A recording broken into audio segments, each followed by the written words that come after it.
The first thing Noah felt was the steering wheel tearing against his hands as 40,000 pounds of city bus lost traction on the iced-over overpass. The tires screamed against black ice, a long, helpless slide, while a chorus of terrified voices rose behind him. To his left, through the windshield, he saw the guardrail buckling metal whining as the front end of the bus crunched into it. Beyond that rail, 3 stories down, was nothing but the frozen river and a tangle of jagged concrete.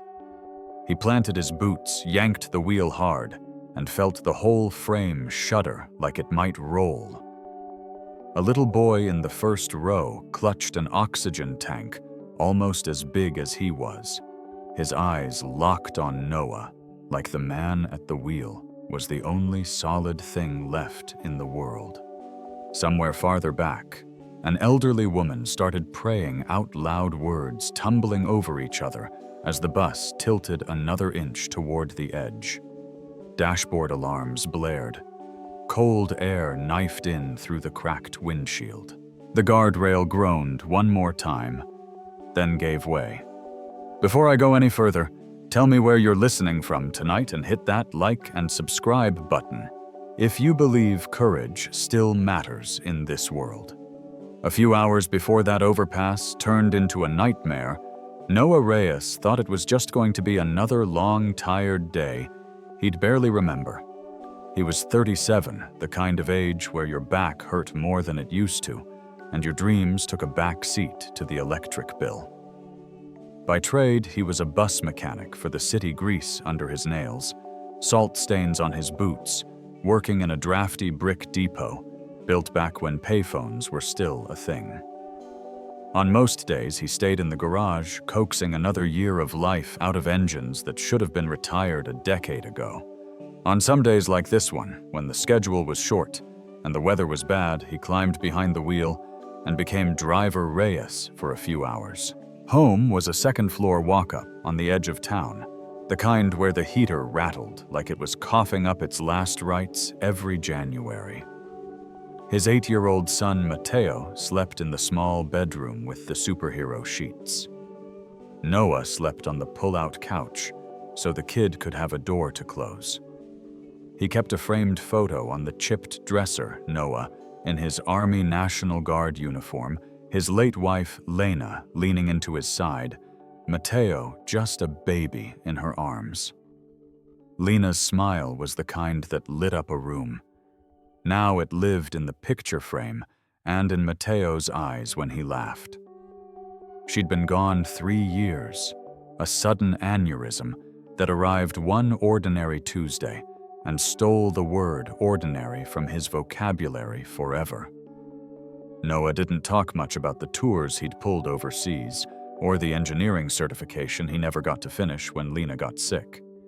He was the quiet guy who fixed things, the one who stayed late, who swapped shifts so another driver could make his kids' game, who brought home diner coffee to the old dispatcher when her hands started to shake. His paycheck never stretched far enough, but his word did. If Noah said he'd be there, he showed up. That was how he measured himself now. Not in medals, not in rank, but in whether Mateo went to bed feeling safe. That morning, the snow started early. Big, wet flakes, the kind that stuck instantly to the sidewalks and turned the whole city the color of unwashed wool. By 5 a.m., the dispatcher's voice crackled over the depot intercom, already frayed at the edges. 2 drivers were out sick. One stuck behind a jackknifed truck on the interstate. Reyes, she called from her glass box. I need you to cover the hospital loop this afternoon. Short run, special needs route. You good? Noah glanced at the laminated schedule, then at the photo of Mateo taped above his toolbox.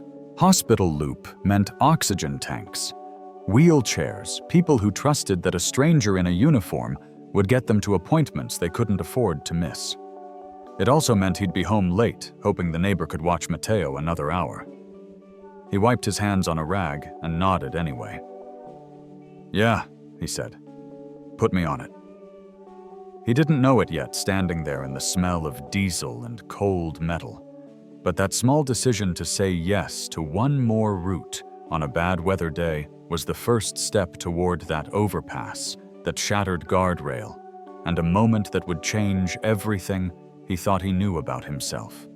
Snow kept falling long after the city gave up trying to clear it.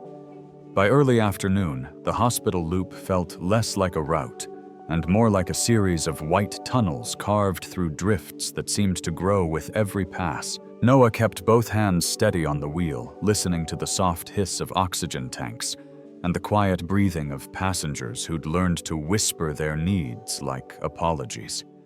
He greeted each one, gently checking straps, making sure heaters were pointed their way. Small kindnesses. The kind he wished someone had offered Lena when she was going through chemo and everything hurt. At the second stop, the lift jammed halfway up. He knelt beside it in the slush, fingers going numb as he coaxed the old mechanism back to life. He felt the eyes of passing commuters on him. People irritated that the bus was blocking their lane, tapping their horns, leaning out windows to shout that he was making them late. He didn't yell back. He didn't even look up. He just kept working until the gears engaged with a metallic groan, and the passenger thanked him in a thin, trembling voice. By the time he finished the loop and brought the bus back to the depot, his jacket was soaked through. Inside, warm air blasted from space heaters that rattled like they were held together by hope. Drivers huddled around a folding table, blowing into their hands and comparing who'd had the worst run. When Noah walked in, they fell quiet for a beat. Then one of the younger guys, Evan, barely 30, all swagger, rolled his eyes. "Reyes," he said, tossing a paper cup into the trash like it offended him. "You're late again. Dispatch is looking for you." Noah didn't bother to explain that leaving late wasn't an option when you had wheelchairs, oxygen tanks, and people who moved slower than the rest of the world. He just nodded and went to find the dispatcher. Trina was pacing in her glass booth headset, tucked against her ear, her free hand massaging her temple. When she spotted him, she motioned him inside. "Reyes, the union rep called again," she said. "Some folks are saying you're slowing down the schedule." His eyebrows rose. "The schedule's impossible in this weather," she sighed. "I know, but I'm getting pressure to make the runs tighter, and some drivers are complaining you don't keep pace." Their words. He didn't ask who. He didn't need to. The same ones who rushed riders off the bus like freight, who saw the elderly as delays instead of people. He'd always ignored their comments. Being quiet didn't mean being weak. But something about today, about the weight in Trina's voice, hit differently. "I'm doing the best I can," he said quietly. "I know you are," she replied. "But this may become a thing. Just be prepared." Her tone softened. "Take a break. You look frozen." He wasn't frozen, just tired. Bone tired. He walked out of the depot into the dimming light, brushing snow from his jacket. The day was far from over. He still had to pick up Mateo. The apartment lobby smelled like old carpet and microwaved noodles. Mateo came bounding out of the neighbor's unit wearing mismatched socks and a grin that made the fatigue in Noah's ribs loosen for a moment. "Dad, we made a volcano. It erupted all over the kitchen," Ms. Robbins says. "Sorry." Noah chuckled. "Tell her I'll mop it tomorrow." Mateo's smile dimmed just a little as he touched Noah's sleeve. "You're cold," he said, "and your face looks sad." Kids noticed everything, especially kids who'd already lost too much. "I'm okay, buddy," Noah lied. Mateo watched him, brown eyes too serious for 8 years old. "Are they mean to you again?" That landed like a punch he never saw coming. He knelt so they were eye level. "Sometimes people don't understand why I do things the way I do," he answered carefully. "But that's not your worry, okay? We're good." Mateo didn't look convinced. He wrapped his little arms around Noah's neck, holding on longer than usual. That night after dinner and homework, and the ritual of checking that Mateo's inhaler was on the nightstand, Noah sat at the kitchen table in the glow of a cheap lamp. He could hear the wind rattling the windows. The city was bracing for another storm. He rubbed his shoulder, the old injury didn't like the cold, and stared at the overdue bills lined neatly beside the stack of route reports he hadn't filled out yet. He'd promised himself he wouldn't slip backward, wouldn't let life swallow him the way it tried to after Lena died. But being a good man didn't pay the gas bill. Being patient and gentle didn't impress supervisors who judged efficiency by seconds, saved instead of lives treated with dignity. He was still staring at the paperwork when his phone buzzed. It was a message from the Deputy Director of Transportation, a man he'd spoken to twice in his life. The tone was clipped formal. "Need to discuss today's delays. See me tomorrow. 8:00 a.m. No explanation. No acknowledgement of weather or mechanical issues, just a summons." Noah exhaled through his nose, slow and steady. Mateo stirred in the bedroom. Noah forced his frustration down deep, where it couldn't spill into the air his son breathed. Morning came gray and brittle. The streets were slick with a thin layer of ice that seemed to spread without ever melting. Noah left early boots crunching on the salted sidewalk as he made his way to the depot. Inside the administrative office, fluorescent lights buzzed overhead. Deputy Director Mulligan sat behind a desk that gleamed like it had never known a fingerprint. He didn't offer coffee. He didn't offer a seat at first. "You're creating a pattern," Mulligan began. "Slowed routes, extended stops, delayed returns. I had 3 passengers in wheelchairs yesterday and 1 on oxygen," Noah said. And the lift jammed. Mulligan raised a hand sharply. Other drivers completed their routes on time. Other drivers didn't kneel in snow to fix equipment. Other drivers didn't treat the vulnerable like human beings. But Noah swallowed the words. "You need to adjust your pace," Mulligan continued. "You've got experience. Use it. Move faster." Noah kept his voice even. "Safety has to come first." Mulligan leaned back, steepling his fingers. "Safety and efficiency are not mutually exclusive. The city evaluates performance quarterly. If metrics don't improve, we'll reassign drivers, or let some go." He let the last words sit in the air like a threat. Noah's jaw tightened, but he nodded once, controlled. "Understood." "Good," Mulligan replied. "Don't make this a recurring conversation." Outside the office, Noah walked toward the depot floor, the space suddenly feeling smaller.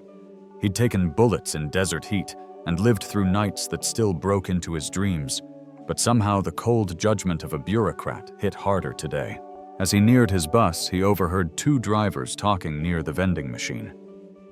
"Reyes is dragging all of us down," Evan muttered. "Watch, he'll start playing hero again, acting like he's saving the world 1 wheelchair at a time." The other laughed. "Guy needs to toughen up, or get out." Noah paused just out of sight, the words sinking like stones. He wasn't angry. Anger was easier. This was something quieter. A tiredness behind the sternum. A weight he couldn't shake off. He climbed into his bus, shut the door, and let the engine rumble to life. As the heaters warmed the cabin, he pressed his palms against the wheel. The same wheel he'd gripped on that overpass. The same wheel that held 34 lives in its turning. He thought about quitting just for a second. But quitting meant instability. Instability meant risk. And Mateo needed steady ground. When the first passenger boarded a woman with tremors in her hands, she smiled shyly as he secured her belt. "Thank you," she whispered. "Most drivers rush me." He nodded softly. "Take your time." But even that kindness tugged at the threads holding him together, because he knew Mulligan wouldn't see it as kindness at all. He'd see it as inefficiency. By mid-morning, the storm returned with a vengeance. Sheets of ice hissed against the windshield wipers, struggling to keep pace. At the downtown medical building, a supervisor Noah barely recognized climbed onto the bus clipboard tucked beneath his arm. "Reyes," the man snapped. "Dispatch says you're behind schedule again. We hit black ice on Maple. Had to slow down. You need to maintain the posted timetable." "With respect, sir, the posted timetable doesn't account for weather like this." The supervisor's lips thinned. "Maybe this route isn't a good fit for you. Maybe we need drivers who can operate under pressure." Noah stared at him, something cold settling behind his eyes. "I'm operating under pressure right now." The supervisor didn't look impressed. "Consider this a formal warning." When he stepped off, Noah's hands remained steady on the wheel, but a muscle in his cheek jumped twice. At the next stop, a father carried his child's oxygen machine up the ramp.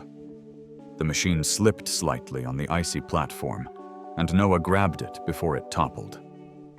The father murmured thanks and explained their appointment was urgent. They'd missed the last one because the previous driver wouldn't wait for them. Noah smiled at the boy who clutched a stuffed dog with missing fur patches. "We'll get you there," he said gently. The boy's eyes widened like he believed him instantly. Somehow that made everything both heavier and clearer. Near the end of the loop, while navigating a narrow side street, Noah heard a sharp metallic crack beneath the chassis. The bus lurched. He braked slowly, heart tightening. The temperature had dropped fast, too fast, and the roads were turning dangerous. He radioed dispatch reporting the sound and requesting permission to inspect the underside before continuing. The response came back delayed and irritated. "We don't have time for unnecessary checks, Reyes. Keep moving." "I heard something unusual," he repeated. "It could be mechanical." "Move," the voice snapped. "This route's behind." He looked at the passengers, at the fragile trust in their eyes, at the child with the oxygen tank, at the elderly woman gripping the seat, at the man whose leg brace jutted at an odd angle. Something deep inside him tightened, a line pulled taut. He eased the bus to the curb anyway. He stepped outside, breath turning to vapor in the frozen air, and crouched to inspect the chassis. Traffic hissed by, throwing slush onto his boots, but he stayed there until he found the problem: a mounting bracket near the suspension had fractured.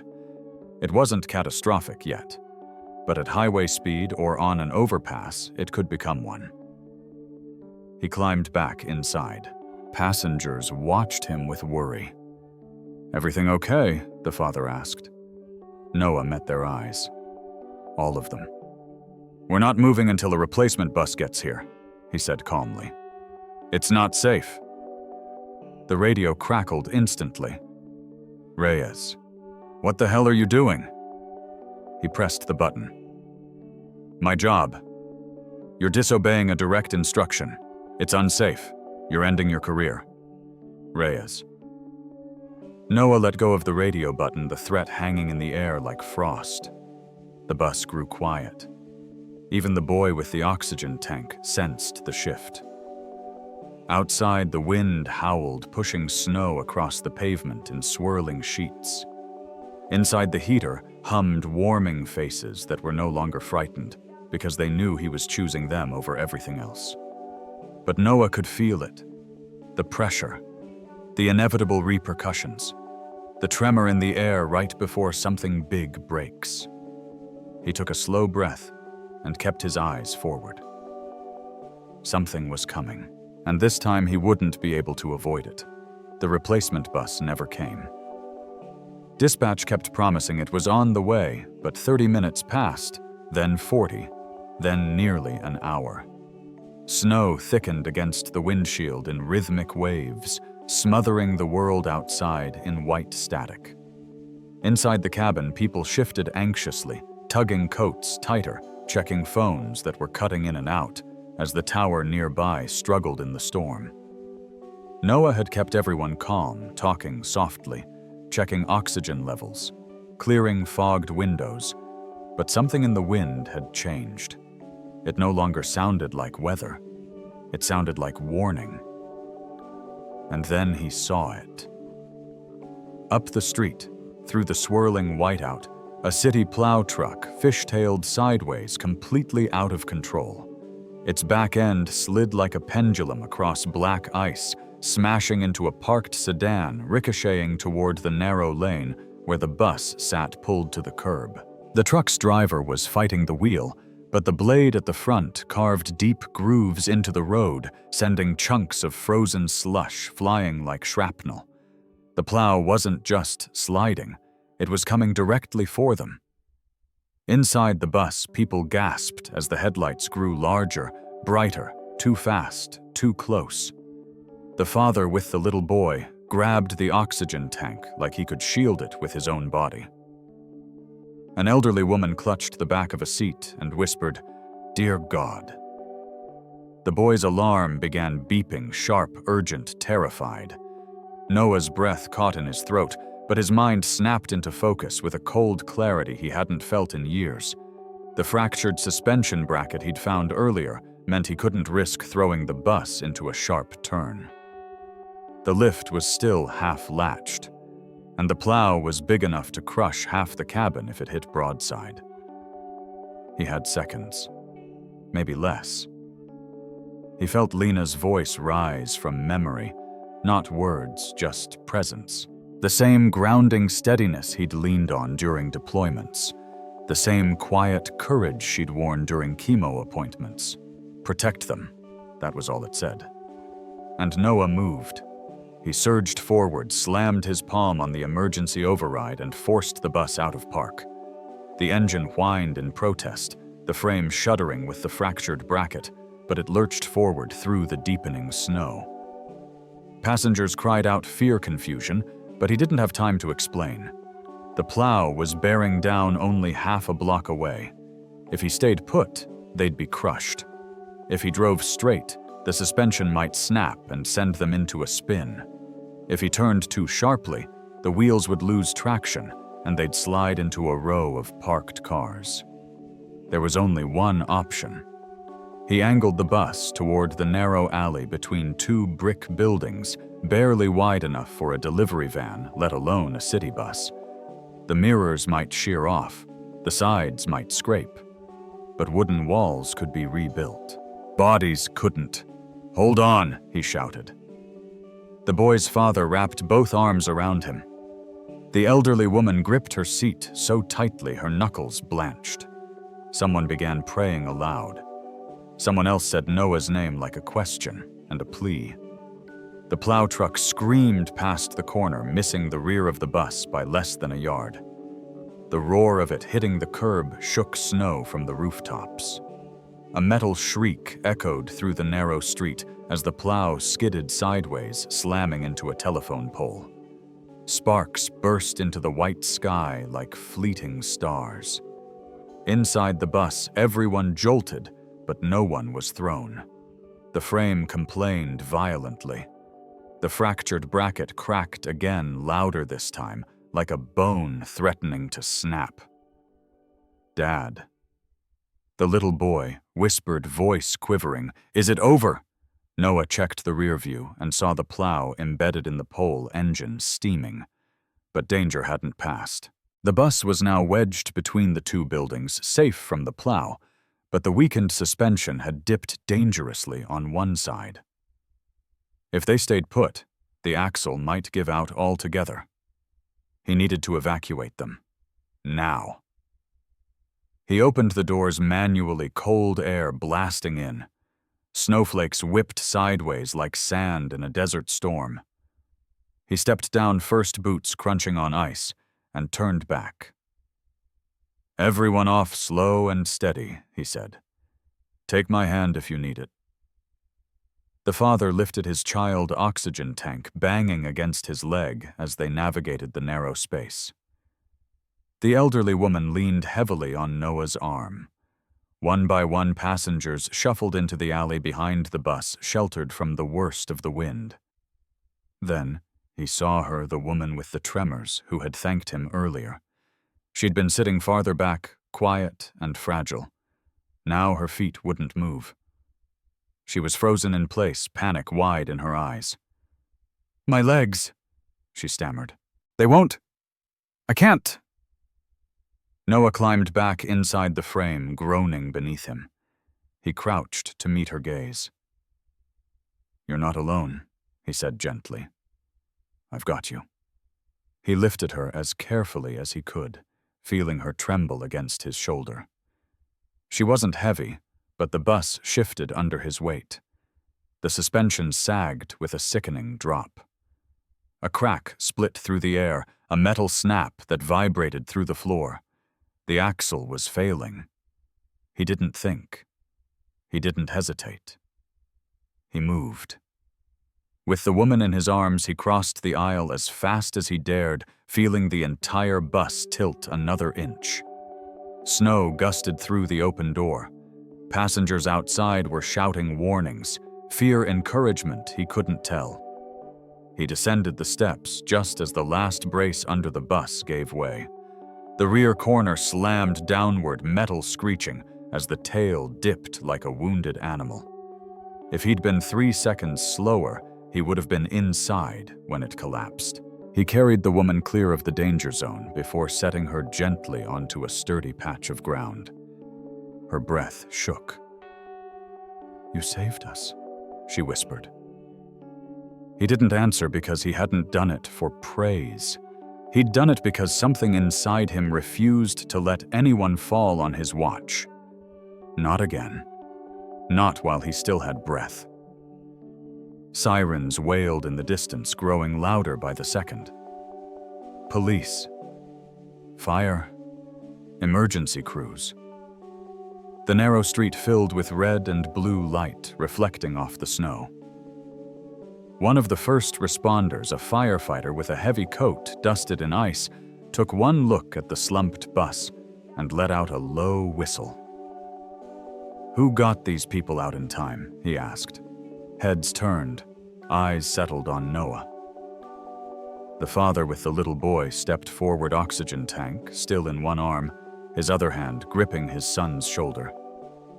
"He did," the man said. "Driver Reyes." He didn't wait for orders. He didn't freeze. He moved all of us before that thing could crush us. More voices joined in. "He saved my mother. He kept us calm. He knew exactly what to do." The firefighter approached Noah, studying him with a level of respect Noah hadn't felt in years. "That was one hell of a call," the firefighter said. "A lot of folks would have stayed put and hoped for the best. You didn't." Noah's breath showed white in the air. "Hoping doesn't keep people alive." The firefighter nodded slowly. "No, it doesn't." Behind them, Deputy Director Mulligan arrived, coat collar pulled high against the wind. His expression was tight, part shock, part embarrassment, part something he didn't want to admit. He scanned the damaged bus, the passengers huddled safely, and finally Noah. "You ignored dispatch," Mulligan said. Noah didn't flinch. "If I hadn't, people would be dead." A silence followed, one thick enough to cut through the wind. The elderly woman, the one Noah had carried from the bus, stepped closer to Mulligan. Her voice shook, but her words were iron. "You should thank him," she said. "We owe him our lives." Others murmured agreement. The little boy nodded fiercely, clinging to his father's sleeve. Under all those eyes, Mulligan's composure faltered.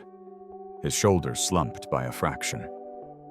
"We'll review the situation," he said stiffly, but it no longer sounded like a threat. Noah didn't seek approval. He didn't need validation. But as the firefighter clapped him on the shoulder, as the father squeezed his arm, as the passengers he'd protected watched him, With wide, grateful eyes, something inside him loosened. Not pride, not relief. Purpose. It had been buried under years of exhaustion and quiet grief, but now, standing in the freezing alley with the snow swirling around him, he felt it return. He'd saved them. All of them. And they knew it. As the EMTs herded passengers toward heated vans, a police officer approached with a clipboard. "You Reyes?" she asked. He nodded. "We need your statement," she said. "But before that, good work today. Real good." Noah exhaled a warm breath in the cold air. The crisis had passed, but the consequences, good and bad, were only beginning. And in the crowd of responders and rescued passengers, someone new was watching him with intense, quiet interest. Someone who had just seen exactly who he really was. Snow kept drifting through the alley long after the adrenaline had drained from the air. The plow truck was still half wrapped around the telephone pole, its hazard lights blinking weakly through the white haze. The collapsed bus leaned at an awkward angle, steam rising from the undercarriage like breath from a dying animal.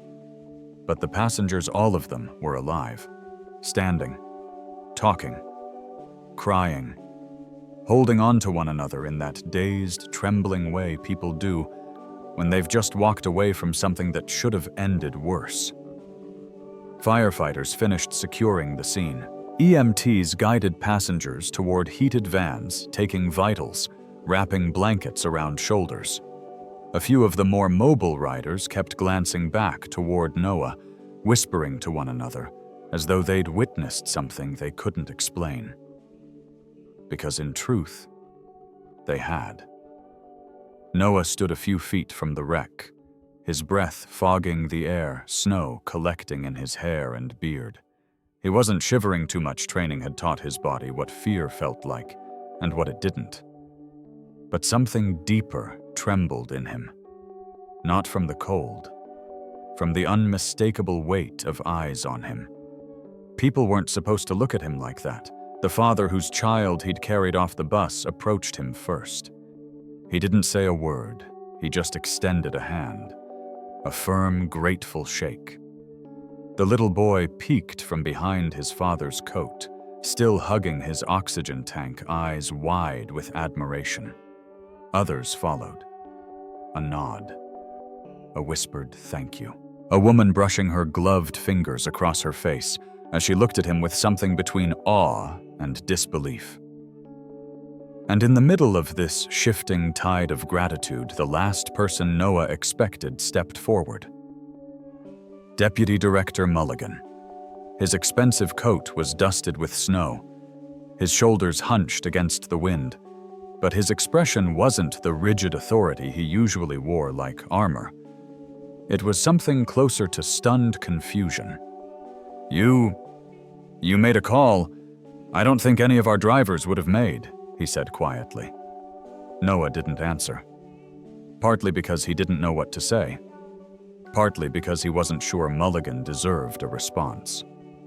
The silence stretched uncomfortable heavy until Mulligan shifted and added, "We're lucky you were behind the wheel today."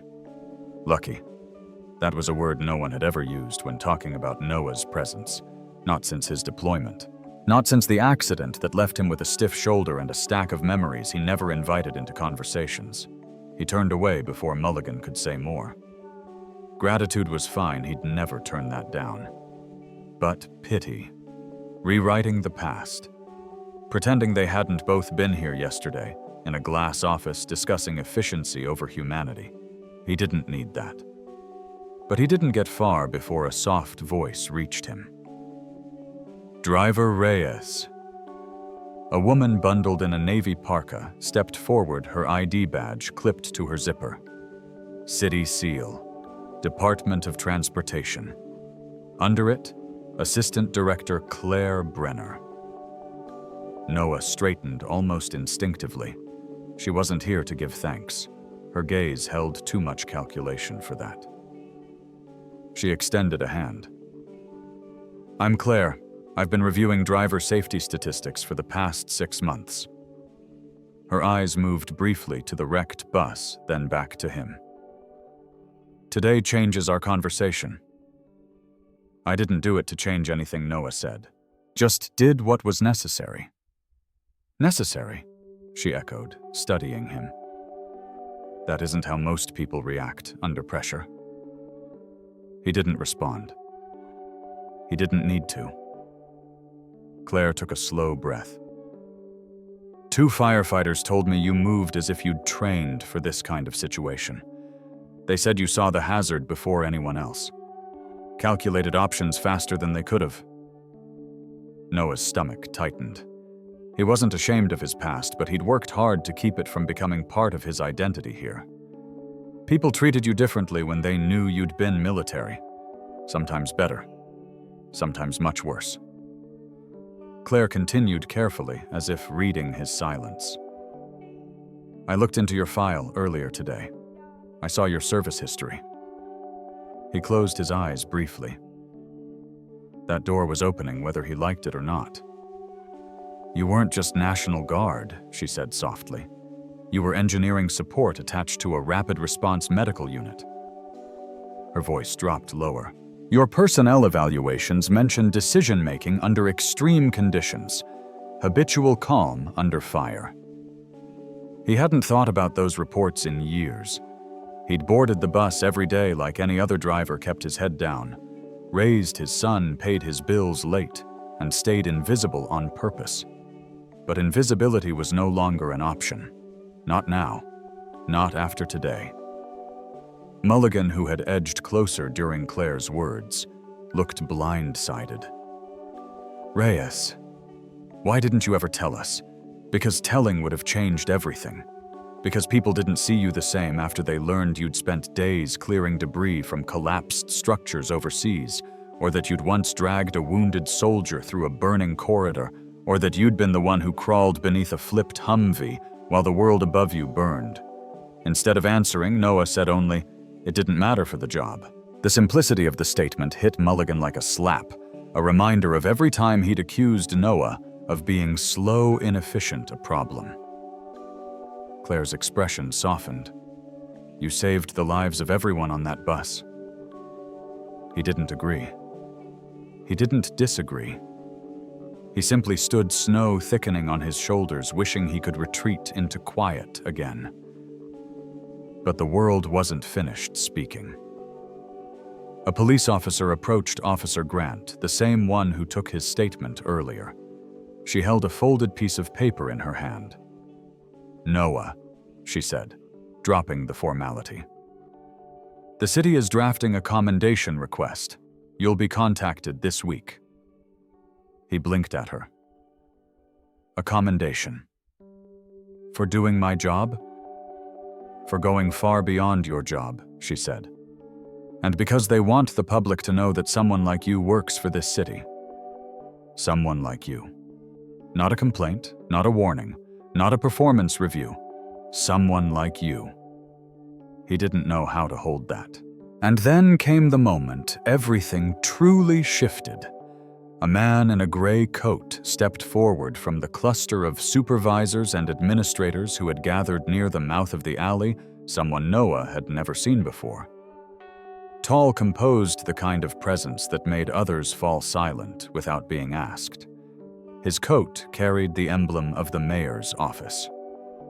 You're Noah Reyes, the man said. Not a question. Noah nodded, wary but calm. My name is Daniel Kessler. I oversee emergency preparedness initiatives for the city. He paused, assessing Noah with the same quiet intensity one might use to evaluate a bridge's integrity. I reviewed footage taken by bystanders. Noah stiffened.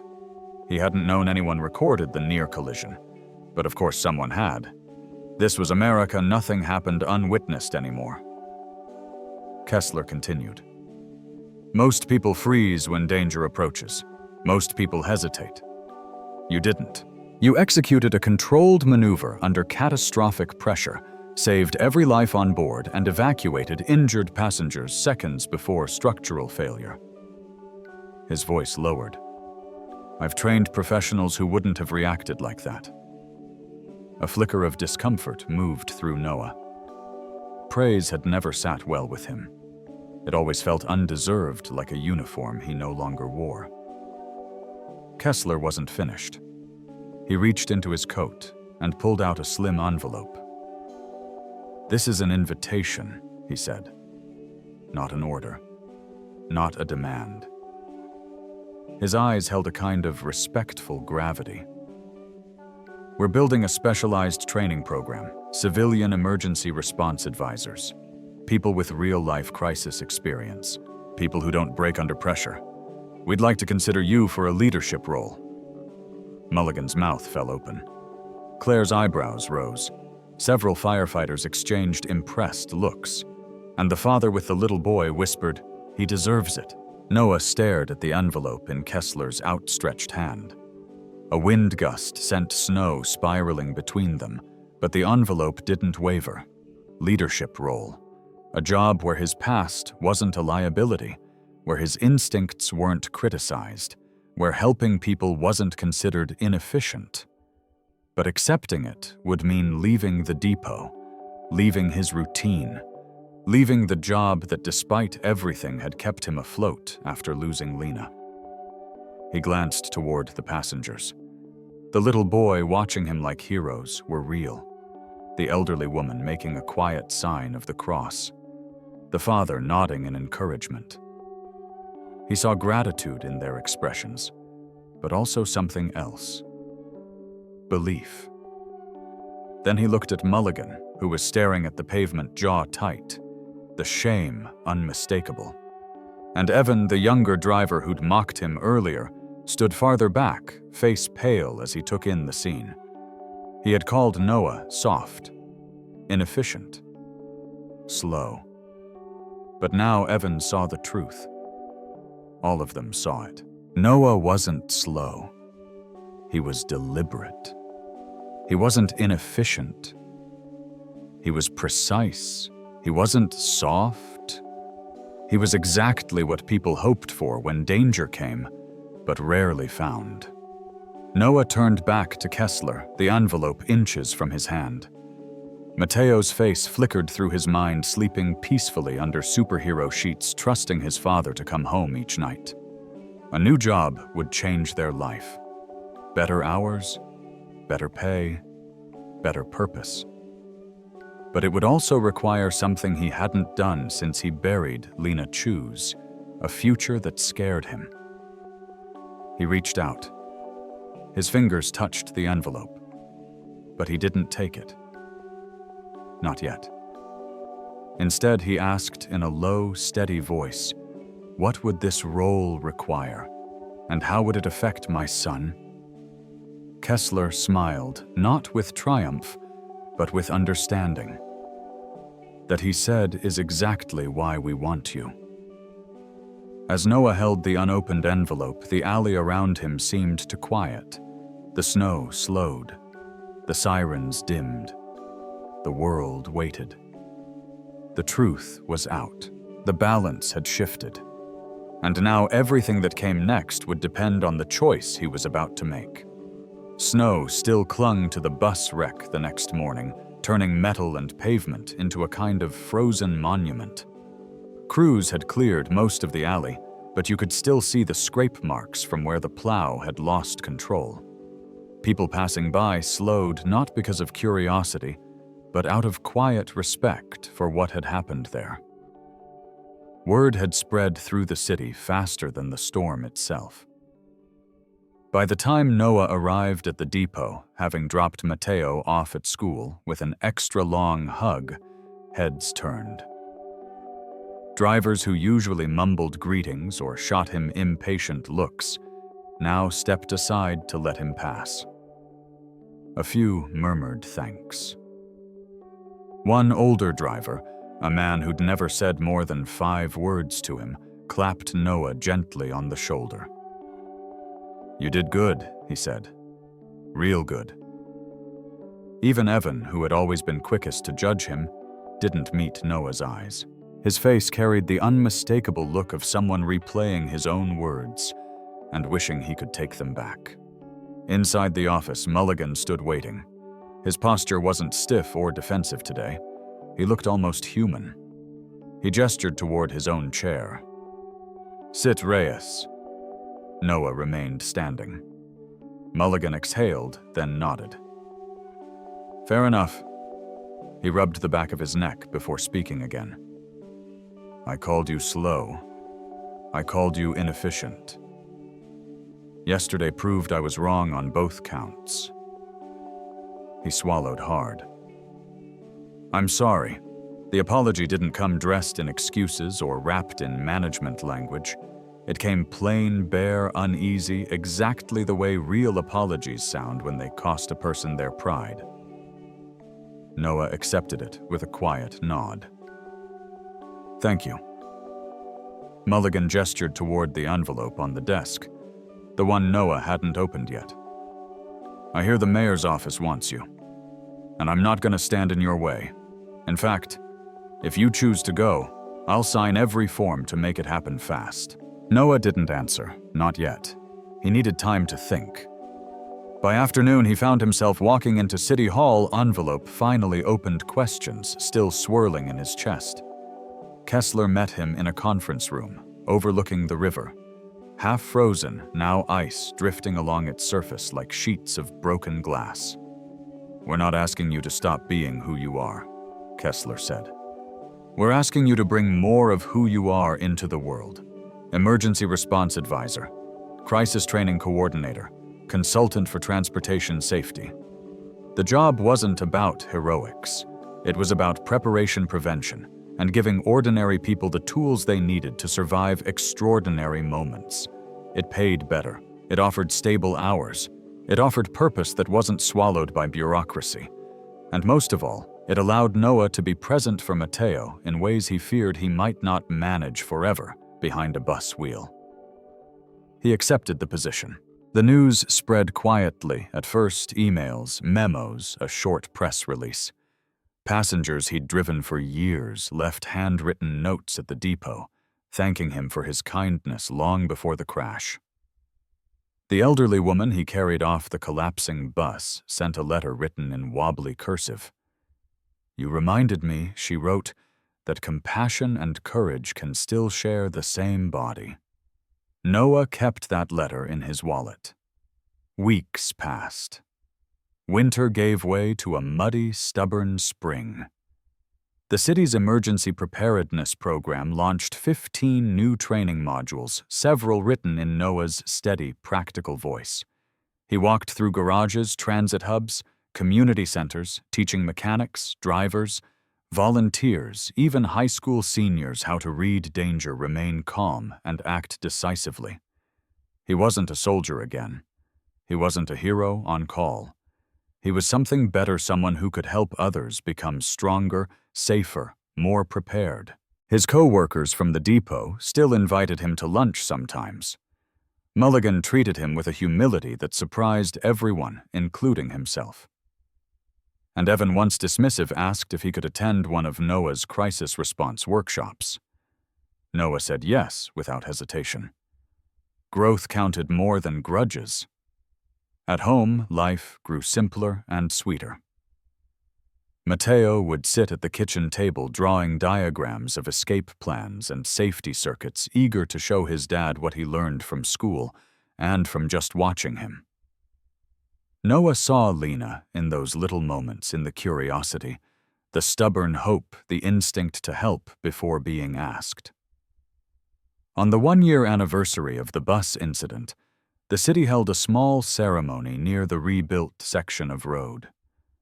Not a parade, not a spectacle, just a gathering of people who had lived because one man refused to let fear dictate the outcome. The father with the oxygen tank boy spoke briefly, his voice thick with emotion. The boy, older, now handed Noah a drawing he'd made. A bus surrounded by light with a simple sentence printed in block letters. He kept us safe. After the ceremony, as the crowd dispersed and dusk settled over the river, Noah stood alone for a moment, letting the cold breeze brush against his cheeks.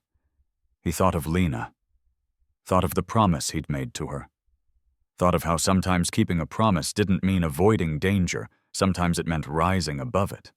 He felt steady, whole, ready. Life didn't bring him back to who he used to be.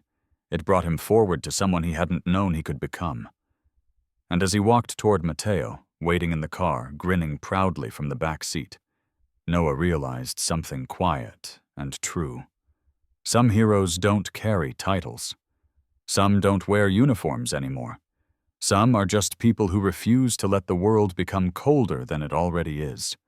And sometimes, that's enough to save a life.